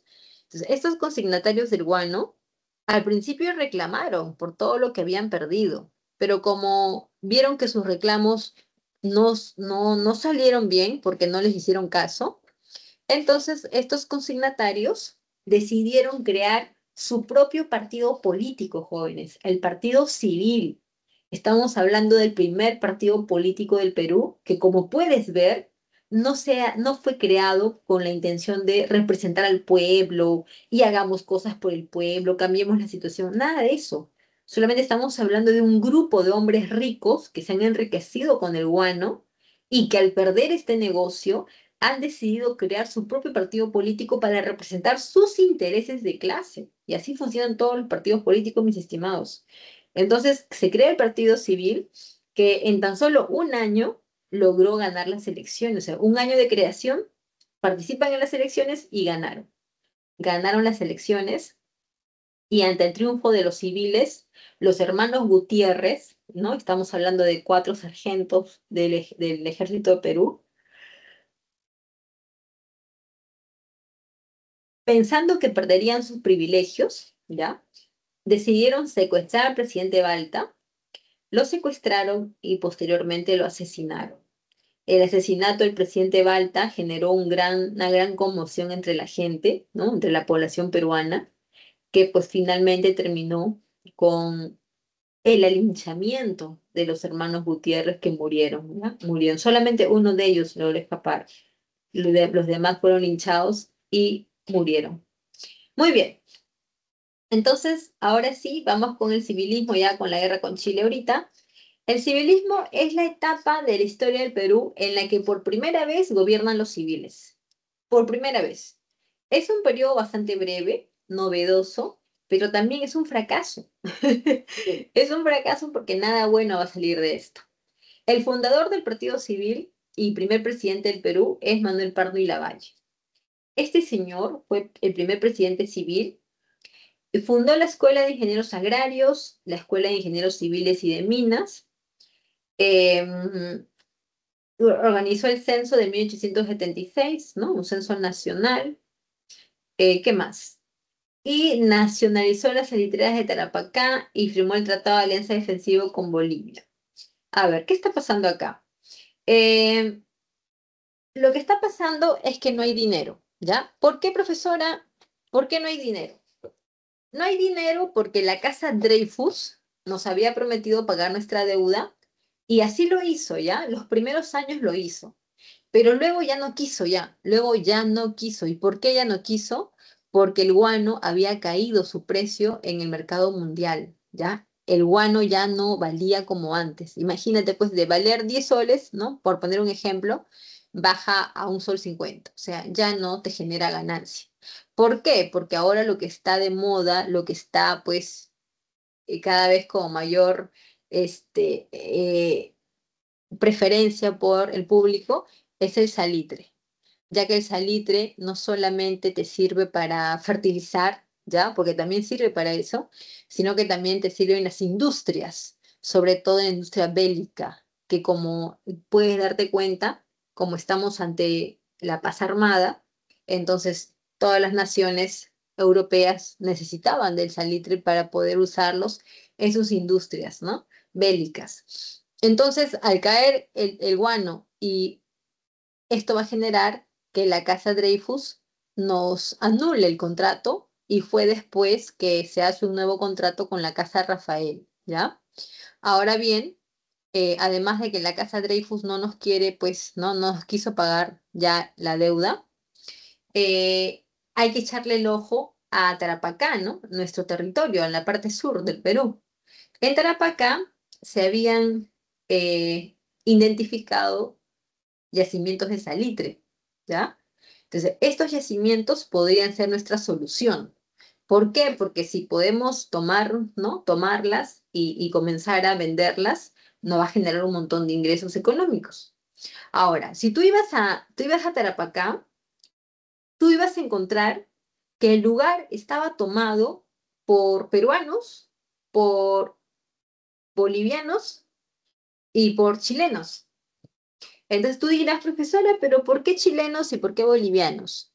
porque era un lugar, pues, digamos de alguna manera que si podías invertir en él, pues no habían barreras para eso, ¿ya? Y para ser más exactos, los empresarios que principalmente estaban ahí invirtiendo su dinero eran empresarios chilenos, ¿ya? Ellos eran los que principalmente estaban invirtiendo mucho dinero en Tarapacá. Entonces el gobierno de Pardo nacionaliza la salitrera de Tarapacá con la intención de poder, ¿no?, explotar el salitre para así generar ingresos económicos para el Perú. Pero no fue así, pues jóvenes, no salió así. ¿Por qué no salió así? Pues porque no solamente necesitas tener la salitrera, también necesitas inversión para poder explotarlo. Y eso era algo que el Perú no tenía inversión. ¿Y sabes qué es lo peor? Que al chocar con los intereses de esos empresarios chilenos, has chocado con los intereses de naciones que están arriba de Chile. O sea, ¿cómo es esto? O sea, Chile invertía dinero, ¿no? En Tarapacá, por ejemplo, pero ese dinero no era de ellos, pues. Esos empresarios chilenos se prestaban dinero de Inglaterra. Entonces, el capital que manejaban era capital inglés. Si tú vas a chocar con esos, pues, empresarios, lo que tú estás haciendo es chocar con Inglaterra, porque los capitales invertidos son de Inglaterra. Ahora, esto salió mal, ya no nos generó nada la nacionalización de las salidreras, ¿no? Excepto tener una rivalidad con Chile y por ende con Inglaterra. Y el Tratado de Alianza Defensiva con Bolivia se debió a lo siguiente. Tú sabes que entre Bolivia y Chile hubo desde mucho tiempo atrás problemas fronterizos, ¿ya? Problemas fronterizos. Inclusive se dice que durante los años 60, cuando se dio la guerra con España, iba a haber una guerra entre Chile y Bolivia, una guerra que no se llegó a dar por la guerra de España, ¿ok? Para que te hagas una idea. ¿Cuál es el problema entre ambas? El problema es que Bolivia tiene una parte, pero acá está, mira, Bolivia tiene una parte que da para el mar, ¿sí o no? Para el Océano Pacífico. Esa parte que se llama Antofagasta, es lo que los bolivianos llamaban el departamento del litoral, porque era su único departamento con el cual tenían litoral, pues, ¿no? Entonces, esa zona es la que los chilenos constantemente reclamaban y decían, esa zona es nuestra, es nuestra, es nuestra. Y los bolivianos decían que no y no. Entonces, por esa zona es que por mucho tiempo ellos fueron rivales y estuvieron a punto de irse a una guerra. Finalmente, Chile le hace una propuesta a Bolivia y le dice lo siguiente, mira, en lugar de estar peleándonos, ¿qué te parece si hacemos lo siguiente? Hay que unirnos, hay que derrotar a Perú y con eso vamos a arrebatarle territorio. El territorio que le arrebatemos a Perú, tú te lo vas a agarrar y yo me voy a quedar con Tarapacá, con Antofagasta. Entonces, la propuesta de Chile era muy tentativa, ¿no? ¿Por qué? Porque te está prometiendo un triunfo, ¿no? Venciendo a Perú y luego quitarle territorio que pasaría a manos de Bolivia por un tema de frontera, pues, ¿no? Obviamente, ¿no? Entonces, Bolivia tiene esa encrucijada y es ahí donde Bolivia, ¿no? Cuando conversa con el Perú, pues para nosotros era muy clara la situación. O sea, teníamos dos caminos, ¿ya? Para que tú veas cuál camino era el mejor. Primer camino, dejas que Chile y Bolivia se junten para que en algún momento te ataquen, ¿no? Con la intención de debilitarte, ¿no? O lo otro es que te unas a Bolivia y eventualmente, si hay un enfrentamiento con Chile, pues junto con Bolivia puedan derrotar a Chile. O sea, una de dos. O me uno a Bolivia contra Chile o dejo que Bolivia y Chile se unan contra mí. Obviamente que el gobierno de Pardo eligió la opción de unirse con Bolivia para en algún momento tener, ¿no?, esta situación equilibrada con Chile. Cuando termina el gobierno de Lavalle, gana Prado, ¿ya? Presidente Mariano Ignacio Prado. En su gobierno se mandaron a anular compras que el Perú había solicitado de armamento y de barcos. Simplemente fueron anuladas porque no había dinero para poder, ¿no?, pagar eso. También el gobierno de Prado es muy inestable porque tiene mucha oposición, sobre todo de un caudillo llamado Nicolás de Piérola. Y estábamos económicamente tan mal que podemos hablar de una bancarrota, ¿no? Del Perú, una bancarrota total. Y estábamos desarmados también, ¿no? Con un ejército paralizado, con cero pues capacidad bélica, porque los barcos que nos dejó Castilla ya pues con los años habían comenzado a quedarse obsoletos. Entonces, ese panorama, ¿no? Que los civilistas de alguna manera han propiciado, ese es justamente el panorama en el que nos agarra la guerra con Chile, ¿ya? Vamos a ver de qué se trata la guerra con Chile. Como te decía hace un momento, la guerra con Chile tiene sus inicios en problemas entre Bolivia y Chile, ¿ya? Bolivia y Chile es lo que se llevaban mal, tenían problemas fronterizos, porque Chile le reclamaba a Bolivia que los territorios de Antofagasta le pertenecían a Chile, y Bolivia obviamente no aceptaba eso. Ahora, en la zona de Antofagasta, cuando se descubre el salitre, inmediatamente van a haber empresarios que van a ir hacia esa zona a poder explotar ese salitre. Y como te dije hace un momento, los que principalmente van a llegar a esa zona son chilenos y también algunos bolivianos y algunos peruanos. Pero si tú ibas a Antofagasta, ¿no? Que era territorio de Bolivia, tú te llevarías la sorpresa más grande del mundo al ver que la mayoría de la población eran chilenos, o sea que Chile ya tenía las cosas muy claras. Chile, en su cabecita loca, decía, voy a llevar a toda mi gente hasta este lugar y ya cuando esté lleno de chilenos y nosotros totalmente fortalecidos, ya va a ser imposible que nos desalojen y ya nos vamos a quedar con esa provincia. O sea, las intenciones de Chile eran muy claras, ¿no? De quedarse con esa provincia que le pertenecía a Bolivia.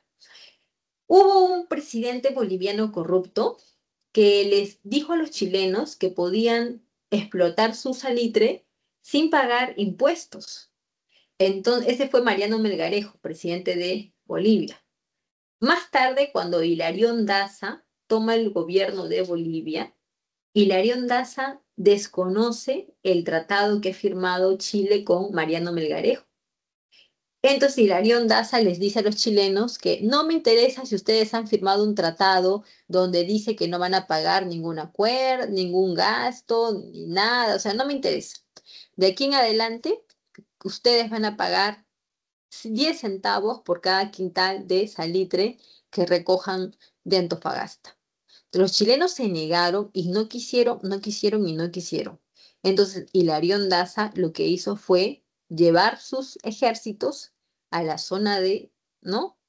De Antofagasta, y lo que hizo Hilarión Daza fue tomar posesión y poner en remate toda la, todos los ferrocarriles, maquinarias, todo lo de los chilenos, ¿no? De la empresa ferrocarrilera de Chile, todo eso Hilarión Daza lo capturó y lo comenzó a poner en venta. De frente a eso es que los chilenos van a militarmente tomar Antofagasta, y es ahí donde Bolivia nos pide ayuda a nosotros, ¿no? Cuando Bolivia se vio totalmente acorralada porque Chile reaccionó a sus pretensiones, Bolivia nos pide ayuda. El Perú, ¿no? Haciendo de repente, de alguna manera, activándose este acuerdo de alianza defensiva secreta que hemos firmado con Bolivia. Entonces, eso se activa y Perú tiene que hacer algo porque tiene que ser, pues, obviamente, eh, Perú tiene que responder, ¿no? Al acuerdo que ha firmado con Bolivia, y Perú interviene de manera pacífica. ¿Cómo? Enviando a un representante, este señor Lavalle, ¿ya? Que visitó, ¿no? Que fue hacia Chile, creo que por aquí debe estar esa parte, bueno, y aquí, la misión Lavalle, ¿dónde está la misión Lavalle? No la han puesto. Bueno. Entonces, la misión Lavalle fue la misión que Perú mandó a Chile para de alguna manera conversar con el gobierno chileno y que no se llegue a una guerra, pues, ¿no? Que quede en algo nada más negociable, hablado. Pero los chilenos rechazaron la intervención de Lavalle porque dijeron que el Perú y Bolivia habían hecho una alianza, ¿no? De amistad, entonces no era posible que nosotros fuésemos intermediarios, ya que nosotros estábamos a favor de los bolivianos. Y tenían razón, ¿no? Los chilenos tenían razón. No puede ser que tú quieras ser una persona intermediaria cuando tú estás parcializada con una de las partes. Se supone que una persona intermediaria tiene que ser una persona neutral totalmente, ni de un lado ni del otro. Entonces, nosotros nos rechazaron ante esta situación y por esto mismo los chilenos nos declararon la guerra el 5 de abril de 1879. La guerra con Chile tuvo tres... Chicos, ¿a qué hora acaba la clase? Ahorita no me digan, ¿ah? A ver, a ver. Ay, chicos, ¿la clase acaba ahorita o 11:25? Si no, ya me comeré el recreo. 11:20. 25 ya. Listo, 4 minutos. Ya, entonces le decía que la guerra comienza en el mar porque se supone que los tres países beligerantes tienen pues salida al mar. Pero bueno, tú sabes que la mitad Bolivia nos abandonó porque no tenía capacidad y porque Bolivia al final nos traicionó, ¿no? El objetivo de la campaña marítima es dominar las líneas de transporte y tomar posesión, ¿no? Tomar posesión de todo el escenario marítimo. En ese sentido, nosotros teníamos nuestros barcos, ¿no? El Huáscar, que era nuestro blindado chiquito, pero la cosa mejorcita que teníamos junto con la independencia. Mientras que los chilenos tenían pues sus grandes blindados, que eran pues este barco, se me fue los nombres, el Cochrane y el Blanco Encalada, ¿no? Que eran sus dos blindados, los mejores que tenían. Nuestra independencia la perdimos en Iquique, y ya que nuestro barco se hundió, cuando estaba persiguiendo a la Esmeralda, nuestro barco se hundió y nos quedó el pequeño Huáscar. El Huáscar era de 1.200 tonelajes, mientras que el Blanco Encalada con el Cochrane eran de 3.500 tonelajes. O sea, eran 3 veces el triple del tamaño del Huáscar. Pero el Huáscar, al ser pequeño, era más rápido. Por eso es que se suele hablar de las correrías del Huáscar. Porque el Huáscar iba y venía hacia los puertos chilenos, desafiándolos, inquietándolos y siempre, siempre los alborotaba y el Huáscar se escapaba. Entonces, esas correrías nos duraron 6 meses, pero más tarde en el combate de Angamos en octubre, ¿no? Aquel 8 de octubre, entre varios barcos chilenos acorralaron al Huáscar y simplemente lo atacaron hasta que todos murieron, incluido nuestro caballero de los mares, Miguel Grau, ¿ya? Entonces, chicos, perdimos el control del mar y la guerra se traslada a tierra. Obviamente va a comenzar en el sur, porque es obvio que Chile y Bolivia están en el límite sur con nosotros. Y acá hay varias batallas, pero ninguna fue un triunfo nuestro que valga la pena. O sea, la batalla de Tarapacá, que fue nuestra única, digamos, batalla donde ganamos, no suma en nada ni resta en nada, ¿no? Porque las demás batallas las perdimos, ¿ya? En Tacna y Arica, lo que vamos a recordar son la inmolación de nuestros héroes, como por ejemplo Ugarte, que según dicen se lanzó del Morro de Arica, o Bolognesi, ¿no? Que a pesar de estar avanzadito de edad, estaba ahí combatiendo. O sea, lo que tenemos que rescatar de estos señores, Bolognesi, Ugarte y otros más que se sumaron, es que a pesar de haber sido personas de familias notables, ¿no? Hacendados, ellos decidieron quedarse y dar su vida luchando por la patria, ya que muchos otros decidieron irse del Perú, ¿no? Eso era mucho más fácil, ¿no? Irse y regresar cuando las cosas se calmaran. Mientras sufríamos derrotas en el sur, nuestros gobernantes también se portaron muy mal, ¿no? En el caso de Prado se fue supuestamente a comprar armamento, pero lo que se critica es que nunca regresó y nos queda la duda si fue un traidor o simplemente las circunstancias lo llevaron a irse y no regresar. ¿Y por qué pensamos eso? Porque sus hijos, Leoncio Prado, por ejemplo, se quedó acá en la guerra y dio su vida en la guerra con Chile. Entonces ahí nos queda la duda. Cuando Prado se va, deja en el poder a este anciano Luis Lapuerta para que quede pues en gobernante interino. Pero Nicolás de Piérola, que era enemigo de Prado desde su primer gobierno, Piérola le dio un golpe de estado a Luis Lapuerta y tomó el poder. Cuando los chilenos estaban a punto de entrar a Lima, ya lo que se conoce como la campaña de Lima, Piérola, desgraciado, se fue, ya, se fue a la Sierra Sur del Perú y es por eso que para los chilenos fue más fácil entrar en nuestra capital. Y ya con los chilenos acá en Lima, el Congreso peruano convocó a Francisco García Calderón para que sea un presidente, pues porque estábamos sin presidente. García Calderón fue uno de los mejores porque en ningún momento quiso negociar con los chilenos y mucho menos entregar territorio peruano, pero justamente por eso los chilenos lo mandaron a Chile y allá lo humillaron, ¿no? Lo humillaron cuando él se negó a ceder territorios peruanos. Acá en Lima, chicos, nosotros no teníamos nada más que perder ya prácticamente, porque los chilenos ya estaban en todas partes, entonces nosotros mismos tuvimos que comenzar a armarnos y generar líneas, ¿no?, de defensa. En este caso, los hombres fueron convocados para ir a luchar en San Juan y Miraflores. Ahí participaron alumnos del Colegio Guadalupe, alumnos de la UNI, alumnos de San Marcos, menos de la PRE, ¿ya? De la PRE sí no fueron llamados, pero de San Marcos sí. Nos derrotaron, los chilenos nos derrotaron en San Juan y en Miraflores. Entonces, chicos, ya con la toma de Lima, y mira que trataron hasta de quemar Lima, ¿no? Esas son voces que se dicen por ahí, incendiar Lima. Mientras Lima estaba así tomada por los chilenos, en la Sierra Central, el Brujo de los Andes Cáceres estaba soportando, gracias al apoyo de los montoneros, ya tuvo algunas pequeñas victorias.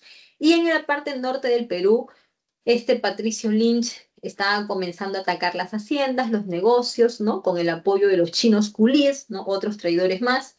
Y ante esta situación ya del norte, en que los hacendados estaban viendo perjudicados, es que pues estos hacendados van a buscar acabar con la guerra.